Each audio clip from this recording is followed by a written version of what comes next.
The dust choked the horizon, a simmering ochre curtain drawn across a world that offered no quarter. For Alara, the silence was absolute, a profound, unyielding canvas upon which the world painted itself in muted, vibrating hues. She knew the wind by its cold bite on her skin, the sun by the scorching press against her eyelids, the rumble of hooves by the tremor in the parched earth beneath her bare feet. The sounds, those fleeting echoes that defined human connection for others, remained a perpetual, mocking void. She had learned to read faces, to trace the subtle shifts of emotion in the flicker of an eye, the tightening of a jaw, the tremble of a lip. It was a language born of necessity, sharp and demanding, often leaving her more isolated than the quiet ever could. Her world had always been one of transactions, of hands pushing her, pulling her, measuring her worth in currency she could never comprehend. This time the transaction had been whispered in hushed tones, the words themselves a series of indistinct shapes on the vendor's lips. But the outcome was brutally clear. She was no longer her own. A man, a shadow against the blazing sun, had paid for her. A black cowboy, broad-shouldered and unreadable, his eyes like polished obsidian, had claimed her from the desolate marketplace. The weight of his presence was immense, a silent pressure that promised both an unknown future and an undeniable past. She knew only that her silence, once her only shield, had become her most defining vulnerability. The wagon creaked a rhythmic lament as it carried her further into the vast, indifferent expanse of the West, each revolution of the wheel a turning page in a story she could neither write nor fully read. Her small bundle of possessions, a single worn blanket and a carved wooden bird, lay beside her, meager anchors in a swiftly moving tide. The air was thick with the scent of dry earth and distant, unseen fear. She pressed her palm against the wagon bed, feeling the subtle vibrations of the horse's hooves, a phantom heartbeat in the silence that stretched before her. The journey was long, punctuated only by the man's infrequent brusque gestures. Water offered, a meager meal presented without a word. He spoke to the horses, a low murmur of sounds she registered only as the opening and closing of his mouth. He did not try to speak to her. This was not a kindness. It was a recognition of the chasm between them, a chasm she had always known. The sun dipped, painting the sky in fiery oranges and bruised purples, a dramatic, fleeting masterpiece. She watched it, a quiet observer of a world that continued its grand, indifferent dance, leaving her forever on the periphery. Her heart, a small, persistent drum, beat a rhythm of apprehensive anticipation, wondering what kind of cage awaited her at the end of this dusty, silent road. The thought of 6 wives, whispered by the vendor, clung to her like an acrid dust, a strange, unfathomable detail in the tableau of her new subjugation. Before we get into this tale, let us know in the comments, where are you watching from, and subscribe if you want more content like this one. The ranch sprawled under a vast, unyielding sky, a collection of weathered timber and sun-baked earth, seemingly wrested from the very dust that had painted Alara's journey. As the wagon finally lurched to a halt, a flurry of movement erupted from within the main house. Figures emerged, indistinct at first, then coalescing into women, 6 of them, their faces a tapestry of expressions that Alara, with her heightened visual acuity, began to decipher instantly. Curiosity mingled with suspicion, a guarded defiance, and in some, a flicker of something akin to pity. Their movements were fluid, accustomed to the landscape and to each other, a collective entity that moved with a quiet, practiced grace. Elias Thorne, the man who had bought her, dismounted with an ease that suggested a deep connection to the land beneath his boots. He was a pillar of quiet strength, his gaze sweeping over the scene with an almost possessive intensity. He gestured towards Alara, a curt, dismissive flick of his hand, and the women, without a single spoken word Alara could discern, moved towards the wagon. Their approach was cautious, like wild horses scenting a new presence. One woman, older, her face etched with lines of experience, stepped forward, her eyes dark and knowing meeting Alara's. There was no warmth in them, but no outright hostility either, just an assessing, almost weary understanding. Alara felt a prickle of unease. These women, these wives, were an unknown frontier, a landscape as complex and unyielding as the land itself. She slid from the wagon, her movements stiff, her gaze darting between their faces, trying to find a language in their unspoken questions. She saw the glint of steel in their eyes, the unspoken rules that governed this enclosed world. She understood intuitively that she was not just a new hand, she was a new variable in a delicate, long-established equation. The air was thick with unspoken histories, with the weight of shared burdens and the quiet hum of secrets. Elias stood apart, observing, his presence a silent anchor, his motives an impenetrable fortress. Ilara felt the profound irony of her situation, bought for a purpose she didn't know, brought into a household of women whose silent scrutiny was more piercing than any shouted command. She was a ghost in their midst, her deafness amplifying her sense of otherness.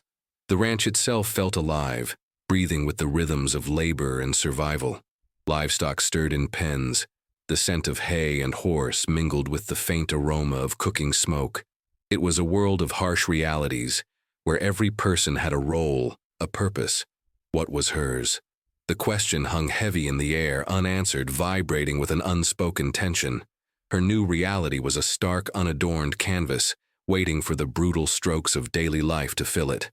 She watched as one of the wives, a younger woman with quick, nervous movements, began to unload her small bundle, her touch impersonal, efficient. The gesture, small as it was, signified her integration, her forced belonging. This was her new home, a place of silent women, and a man whose presence loomed like a distant storm. Life on Elias Thorne's ranch was a ceaseless ballet of unspoken communication, a carefully choreographed dance where every gesture, every glance, held significant weight. Ilara, with her heightened senses, quickly became adept at reading the intricate social tapestry woven by the 6 wives. They moved through their days with a practiced efficiency, their routines as precise as the turning of the seasons.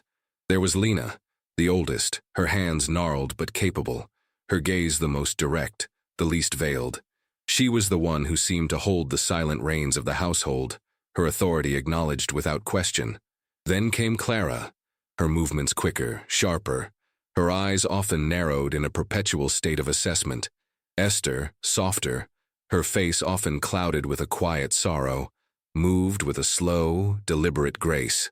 The twins, Sarah and Martha, were almost indistinguishable in their physical appearance, but their personalities were starkly different.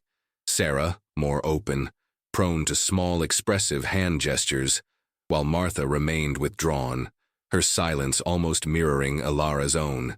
And finally, young Abigail, barely out of girlhood, her eyes wide with a mixture of fear and longing, often cast towards the horizon.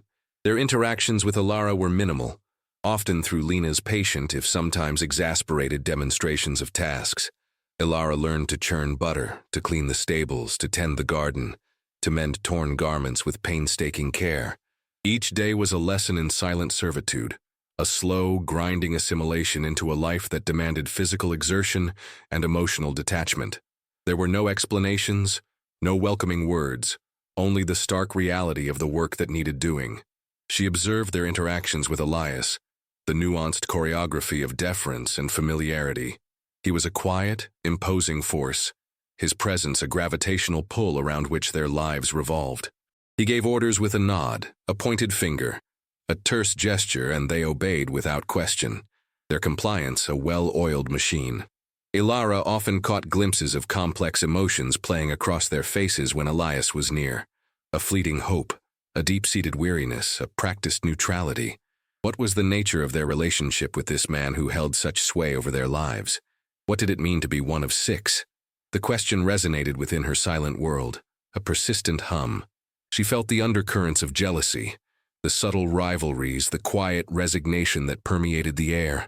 They were bound by their shared husband, a silent fraternity of women, each perhaps nursing her own quiet grief, her own unfulfilled longing. Ilara wondered if her own arrival had shifted the fragile balance they had so carefully maintained. She was a new mouth to feed, new hands to work, but also a new set of eyes to observe, a silent witness to their intricate, unspoken lives. Sometimes she would catch one of them watching her, a fleeting, unreadable expression on their face. Was it pity, suspicion, or a shared understanding of their collective predicament, their shared existence within the confines of Elias Thorne's dominion. The ranch was a world unto itself, isolated, governed by its own stern, silent laws, and Ilara, the newest silent member, was now bound by them. Before the dust of Elias Thorne's ranch ever stained her feet, before the silence of that vast land mirrored her own, Ilara had known a different kind of quiet.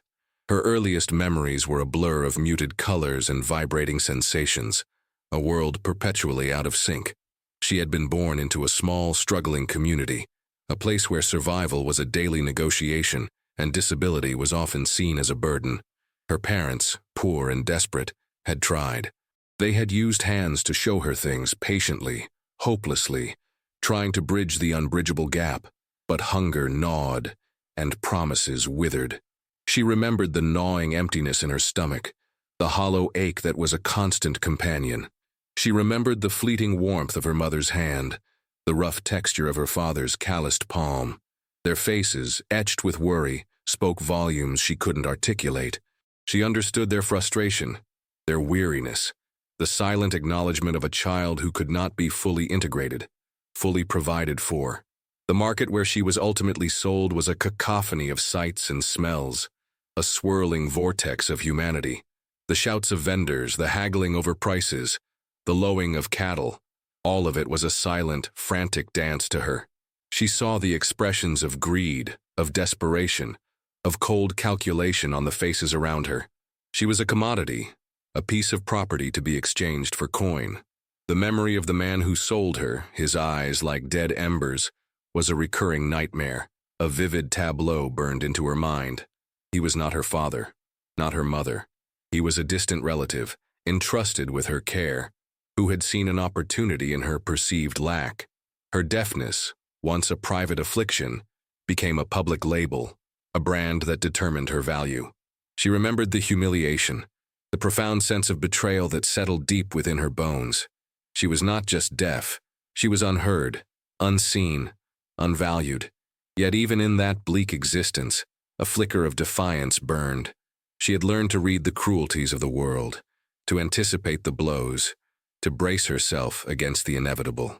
She had developed a quiet resilience, a stubborn refusal to break, even when her spirit felt like crumbling dust. There was a strength born of pure survival, a will to persist despite the overwhelming odds.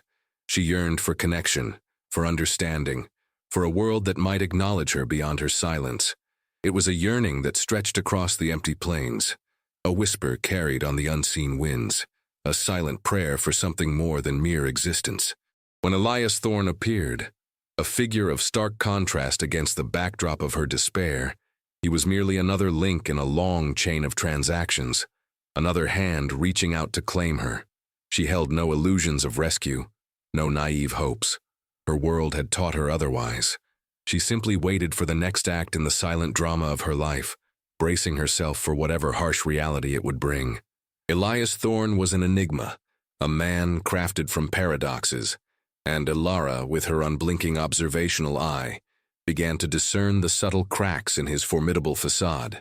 He moved with a cowboy's practiced efficiency, his hands calloused from labor, his gaze sweeping the ranch with an owner's quiet authority.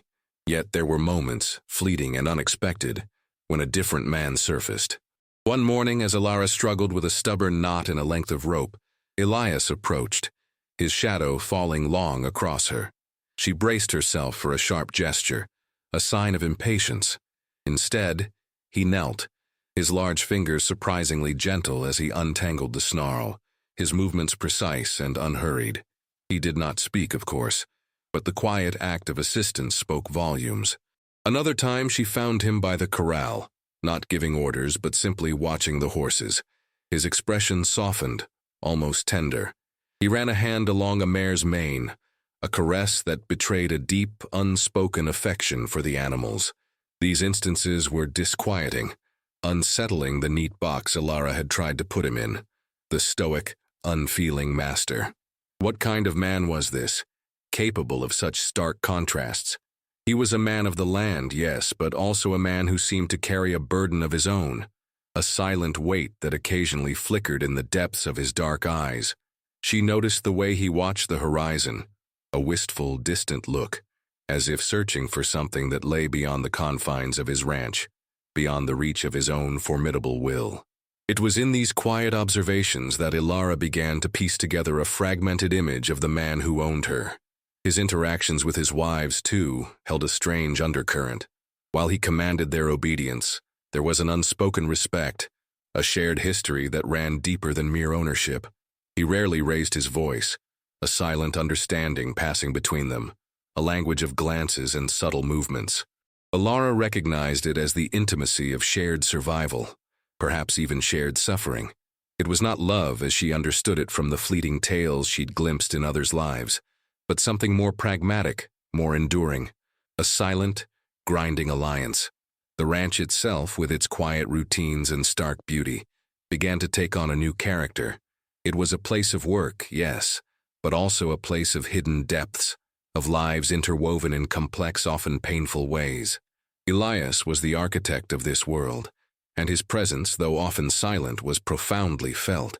Ilara's unease, initially born of fear, slowly began to morph into a different kind of apprehension, the unease of curiosity, of a mystery slowly unfolding.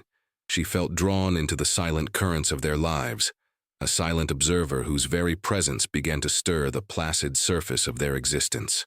She sensed that Elias Thorne had secrets, not just about his past, but about his present, and perhaps about her own unexpected place in his world. The air thrummed with unspoken questions, vibrating with the promise of revelations yet to come. The silent world that enveloped Ilara began to yield its secrets, not through spoken words, but through the insistent whispers of observation. Her eyes, honed by years of silent vigilance, became sharper instruments, piercing through the veneer of daily routine to catch the subtle tremors beneath. She began to notice inconsistencies, fleeting glances exchanged between the wives when Elias was absent, a nervous twitch in one woman's hand, a sudden pallor on another's face when a certain topic, even unspoken, entered the periphery. There was a particular unsettling pattern. The wives would gather in the evenings after Elias retired to his study, a room he kept strictly private, its heavy door a barrier to their world. In these gatherings, their guarded expressions would subtly soften. They would communicate through a rudimentary sign language, a series of quick, furtive gestures, a secret lexicon shared only amongst themselves. Ilara, sitting apart, feigning disinterest, began to painstakingly decipher these movements. Slowly, haltingly, pieces began to fit. She recognized repetitive gestures for danger. Remember, he comes. There was a pervasive anxiety, a fear that settled over them like a shroud, and it always seemed to emanate from Elias's private study, from the secrets he guarded within its walls. She also noticed the children, not Elias's own, for there were none, but the occasional child who would pass through, always accompanied by one of the wives, always for a short, unexplained visit. These children, often malnourished and wary, would bring with them a different kind of silence, a quiet desperation that mirrored Ilara's own past, and then they would disappear, leaving behind only the lingering scent of their brief presence and a renewed, profound weariness on the wives' faces. What was this cycle? What was the meaning of these fleeting visitors, these children who seemed to arrive out of the dusty nowhere and vanish back into it? The questions piled upon themselves, a silent mountain in Ilara's mind. One evening, as she helped Lena sort dried herbs, Ilara saw a small, faded photograph tucked beneath a stack of fabric. It was a picture of a young woman, her face striking in its resemblance to Esther, but younger, vibrant, with a defiant spark in her eyes. And in her arms, a small baby. Lena, catching Ilara's gaze, snatched the photo away, her expression hardening, a fleeting shadow of pain crossing her face. The swiftness of her movement, the sudden shift in her demeanor, was more telling than any shouted warning. It was a secret, fiercely guarded, yet its brief exposure had revealed a raw, unhealed wound. The ranch, once a place of stark, simple routine, now felt charged with unseen energies, with the weight of untold stories. Ilara realized that her purchase was not just about labor, it was about her presence, her silent observation. Elias, for all his guarded nature, had perhaps underestimated the keenness of her sight, the depth of her silent understanding. The truth, like a persistent weed, was pushing through the cracks of their carefully constructed silence, preparing to bloom. The air itself seemed to vibrate with the impending revelation, a subtle hum of suspense that promised to shatter the fragile peace of the ranch. The tension, a taut wire stretched across the seemingly placid landscape of Elias Thorne's ranch, finally began to hum with an unbearable resonance. Ilara, her understanding of the subtle sign language growing with each passing day, felt the truth pressing in on her, a physical weight. The pieces of the puzzle, once scattered and seemingly disparate, were now aligning with a chilling precision. One afternoon, as the sun beat down relentlessly, driving everyone indoors for a brief respite, Ilara found Clara in the cool, dim pantry, her hands shaking as she portioned out meager rations of dried meat.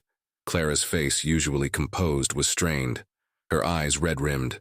Ilara, emboldened by the silent agony she witnessed, approached her, her hand reaching out, a tentative question in her touch. Clara flinched, then looked up, her gaze meeting Ilara's. For a moment, a profound, raw vulnerability passed between them.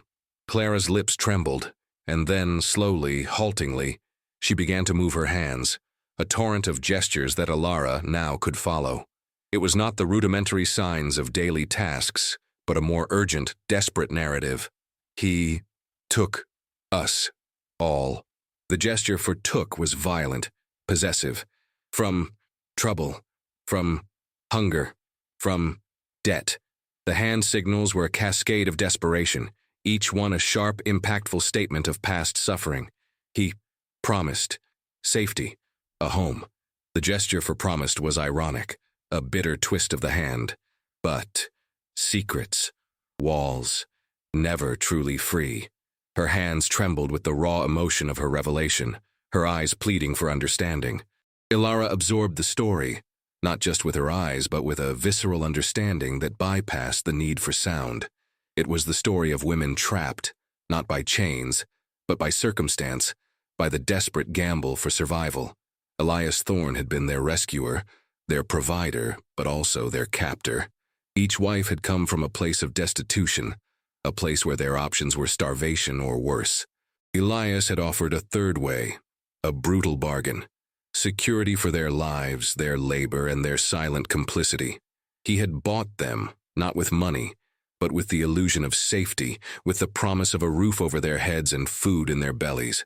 The children Ilara had glimpsed, the quick, sorrowful visits, were the children of these women, sent away to protect them from the harsh realities of the ranch, to keep them from being truly ensnared by Elias's web. Clara's confession, a torrent of silent words, ended with a gesture of despair, a hand covering her face as if to blot out the painful memories. "You, too," she signed, her voice a silent whisper of shared fate. "He saw your loneliness, your silence." It was a chilling revelation, one that wrapped around Ilara's heart like a cold serpent. Elias hadn't simply bought her. He had seen her vulnerability, her perceived helplessness, and exploited it. He had offered her a refuge, but the price was her freedom, her very self. The silence that had always been her companion now felt like a heavy, suffocating blanket, filled with the unspoken screams of women trapped by a benevolent tyranny. The truth, partial though it was a heavy burden, a revelation that shattered the fragile peace she had cautiously begun to build. The ranch was no sanctuary. It was a gilded cage, and she, a silent bird, was now trapped within its bars. The revelation had the sharp metallic taste of irony. Elias Thorne, the silent architect of his secluded empire, held within him a past as rugged and unyielding as the land he commanded. His silence, once a shield, now revealed itself as a vault, guarding not just secrets but the raw, unhealed wounds of his own history. The full truth, like a slow-burning fuse, was finally igniting, casting long, distorted shadows of understanding. Elias had not always been a man of means, a landowner with 6 wives. He had known the bitter taste of bondage, the crushing weight of a life not his own. His parents, born enslaved, had instilled in him a fierce, unyielding desire for freedom, for dignity, for a place where a black man could stand tall, unbowed. But the world beyond emancipation was a treacherous landscape, riddled with unseen traps. He had witnessed the systematic dismantling of black families, the subtle but insidious ways that freedom was denied, even to those legally declared free. He had seen women and children, left vulnerable by the chaotic aftermath of war, fall prey to exploitation, to debt, to brutal forms of indenture that were slavery by another name. His own sister, younger and frail, had been ensnared by such a system, sold away to a merciless landowner who saw only labor, not life. Elias, then a young man, had vowed with a fierce, burning intensity that he would never again stand by as such injustice unfolded.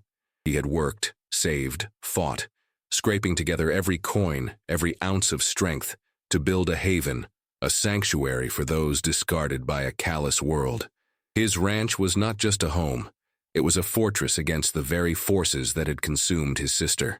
He had sought out women on the precipice of ruin, women facing impossible choices, starvation, degradation, or a life of forced servitude elsewhere. He offered them a stark bargain: safety, sustenance, a roof over their heads, in exchange for their labor and their presence as his wives. It was a distorted form of protection, born of a deep-seated, if flawed, morality. He believed he was saving them, providing them with a refuge from a world far crueler than his own carefully constructed one. The children they bore, children of despair or of necessity, were sent away not out of cruelty, but out of a desperate, misguided attempt to give them a chance at a life outside the confines of his self-imposed prison, a life he had never known. He believed he was breaking the cycle, protecting the innocent from the horrors he had witnessed. His purchase of Alara was, in his own twisted logic, another act of salvation. He had seen her isolation, her vulnerability in a world that would inevitably prey on her silence. He believed he was offering her the same sanctuary, the same desperate bargain. He did not understand that freedom was not merely the absence of chains, but the presence of choice. He did not see the irony of his actions, that in striving to save others from one form of bondage, he had unwittingly created another. His motivations, complex and deeply rooted in trauma, were revealed not as pure evil, but as the agonizing byproduct of a deeply flawed man trying to right the wrongs of a brutal world, using the only tools he knew: control and a desperate, misguided benevolence. His silence was not just a personal trait, it was the echo of a past too painful to speak, a burden carried alone, shaping his every desperate, controlling act. The weight of this revelation settled over Alara, not as a sudden shock, but as a slow, creeping understanding, turning the bitter taste of irony to a profound, unsettling sorrow. The world, once a silent, unyielding canvas, now erupted in a symphony of understanding for Alara, not through sound, but through the profound, visceral truth that finally cascaded over her. It was a revelation that struck her not as a single, shattering blow, but as 1,000 tiny fragments of light, each one illuminating a hidden corner of Elias Thorne's complex, tragic world. She saw him not as a simple villain, nor as a benevolent savior, but as a man scarred by a past so brutal, it had twisted his very concept of freedom into a form of controlled benevolence. The images flashed in her mind: his sister's lost face, the desperation in the eyes of women he had rescued, the silent screams of children sent away, all woven into a tapestry of misguided intentions. His fortress ranch, built with such fervent determination, was not a place of liberation, but a gilded cage born of his own trauma. The irony was a bitter taste in her mouth. He had bought them to save them from a world that had once bought him, creating a perpetuating cycle of limited choice. This understanding, born of Clara's whispered signs and her own keen observation, was her moment of true hearing.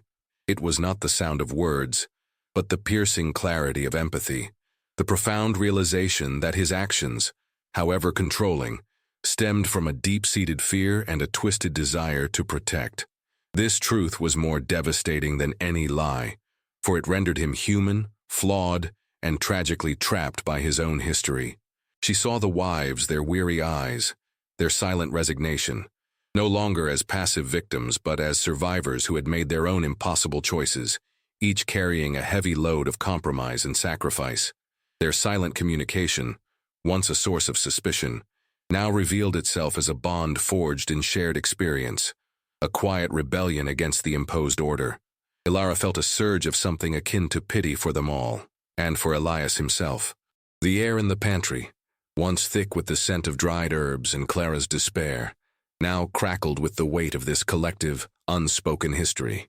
A shift occurred within Ilara, a profound recalibration of her own identity. She was no longer just the deaf girl who had been bought. She was a witness, a silent keeper of truths, her own story inextricably linked to theirs. Her deafness, once a barrier, had become a conduit for understanding, forcing her to see beyond the surface, to read the true language of the heart and the desperate choices born of survival. This realization was both liberating and terrifying. It meant she could no longer simply exist within the boundaries of her assigned role. The silence that had always defined her was now filled with the echoes of their collective past, demanding that she find a way to break the cycle, not just for herself, but for them all. The emotional climax was not a scream or a cry, but a profound internal shift, a silent revolution within her soul. The truth, finally heard, demanded action, a redefinition of freedom, a journey towards a different kind of release, one built not on control but on genuine, empathetic understanding. The profound internal shift had rewired Ilara's perception of the world. The ranch, once a place of stark, unyielding routines, now appeared in a different light, its every corner imbued with the weight of its complex history. Elias Thorne, the man who had bought her, remained a figure of imposing silence, but Ilara no longer saw him simply as her master. She saw the ghost of his past, the shadow of his lost sister, the desperate, misguided architect of a sanctuary that had become its own kind of prison. Her understanding of him was not forgiveness, but a nuanced recognition of the trauma that drove his controlling benevolence. Their silent interactions, once purely transactional, began to subtly change. Ilara, with her newfound empathy, would sometimes meet his gaze with a quiet intensity that belied her usual passive demeanor. She no longer merely performed her tasks, she imbued them with a quiet determination, a sense of purpose that transcended mere obedience. She began to anticipate his needs, not out of fear, but out of a growing understanding of the man beneath the hardened exterior. There was an unspoken dialogue that began to unfold between them, a silent acknowledgement of shared burdens, of profound loneliness. She began to understand that Elias, for all his power, was as trapped by his past as the women he had saved. The wives, too, sensed a change in Ilara. Her silence, once a mark of her otherness, now seemed to draw them closer. There were moments of shared glances, of small conspiratorial smiles, a growing sense of solidarity that transcended their individual pains. They were no longer merely bound by Elias's will. They were connected by a shared truth, a silent rebellion that brewed beneath the surface of their daily lives. The ranch, in essence, began to breathe differently. The air, once thick with unspoken tension, now held a faint, nascent hum of possibility. Ilara, the silent observer, had become the catalyst for a subtle transformation. Her journey, initially one of passive survival, had evolved into a quiet quest for a different kind of freedom, not an escape, but a redefinition of what it meant to live truly. She knew that true liberation was not an external state, but an internal one, a liberation of the spirit that allowed her to choose her path, even within the confines of her reality. She had heard the truth, not with her ears, but with her soul, and that truth had unlocked a profound empathy that transcended her own suffering. The story of Ilara and Elias Thorne was not one of simple escape, but of a deeper, more profound journey into understanding. It was a testament to the enduring power of empathy, to the complex layers of human motivation, and to the quiet, persistent hope that even in the darkest of circumstances, truth, when finally heard, can set the spirit free. The land, vast and indifferent, remained, but its silent landscape now held the promise of a quiet, hard-won peace, a resolution forged in the crucible of shared understanding, and the fragile, enduring hope for a life truly lived. Her gaze would often drift to the horizon, not with a longing for escape, but with a quiet contemplation of what future they might yet build, together or apart, but with eyes wide open to the complex truths of their intertwined destinies. The silent understanding that had blossomed between Alara and Elias Thorne became the fragile bedrock of a new, unspoken accord. It was not a sudden, dramatic shift, but a gradual unclenching of the fists of their guarded hearts. Elias, ever the stoic, found himself meeting Alara's unwavering gaze more often, a flicker of something akin to recognition passing between them. He continued his tasks with the same quiet efficiency, but there was a subtle softening around the edges of his formidable presence. He would leave small, thoughtful provisions for Alara near her workspace, a ripe apple, a fresh piece of cloth for mending, gestures that spoke volumes in their shared silence. Alara, in turn, began to respond to these nuanced gestures, her movements less guarded, her contributions to the ranch work imbued with a quiet pride that transcended the necessity of labor. She understood the fortress he had built, the walls he had erected to protect against a world that had once broken him. She understood that his control, however suffocating, stemmed from a desperate desire to prevent further harm, a twisted echo of his own suffering. And in that understanding, a different kind of bond began to form. It was not love, nor was it simple gratitude, but a profound, almost primal connection forged in the crucible of shared history and silent empathy. The wives, too, sensed the shift. The subtle tensions that had hummed beneath the surface of their collective existence began to ease. Alara, no longer just a new addition, became an unspoken confidant, a silent witness who understood their plight without judgment. Sarah, the more expressive twin, would sometimes sit near Alara during quiet moments, simply being present, a silent acknowledgement of their intertwined fates. Even Lena, the formidable matriarch, would offer a rare, almost imperceptible nod of approval when Alara completed a particularly difficult task with precision. The ranch remained a place of hard work, of relentless sun and dust-choked air, but it was no longer solely a prison. It was a place of complex lives, of silent endurance, and of a fragile, burgeoning hope. The future was not a sudden, bright dawn, but a slow, hesitant, crepuscular light, promising a path forward, however narrow. Alara knew that true freedom was not an external state, but an internal one, a liberation of the spirit that allowed her to choose her path, even within the confines of her reality. She had heard the truth, not with her ears, but with her soul, and that truth had unlocked a profound empathy that transcended her own suffering. The story of Elias Thorne, the black cowboy with 6 wives, and Alara, the deaf girl he bought, became a testament to the fact that even in the most unconventional and challenging of circumstances, understanding can bloom, transforming the very definition of home, and offering a silent, enduring promise of human connection. The horizon remained vast, but now it held not just the threat of the unknown, but the quiet invitation of a future to be shaped by resilience, empathy, and the profound, enduring power of a truth finally heard. The days flowed into weeks, the rhythm of the ranch a steady, almost meditative pulse. Alara had found her place, not as a possession, but as an integral thread in the complex tapestry of Elias Thorne's life and the lives of his wives. The understanding forged in shared silence had deepened, transforming the very air they breathed. Elias, still a man of few words, began to rely on Alara's keen observations, her ability to perceive the unspoken, the unseen. He would sometimes gesture towards a distant cloud, a subtle shift in the wind, a nuance in an animal's behavior, and Alara would interpret, her silent nods confirming her comprehension. There was a respect in his eyes now, an acknowledgement of her unique strength, her quiet wisdom. He no longer saw just the deaf girl. He saw the woman who truly heard him, beyond the limits of sound, beyond the confines of his own burdened past. The ranch, once a refuge built on fear, began to evolve into a true home, albeit one shaped by its unconventional origins. The wives, through their unspoken camaraderie and Alara's quiet presence, found subtle ways to assert their agency within Elias's world. They began to make small, collective decisions, influencing the daily routines, finding moments of quiet joy amidst their labors.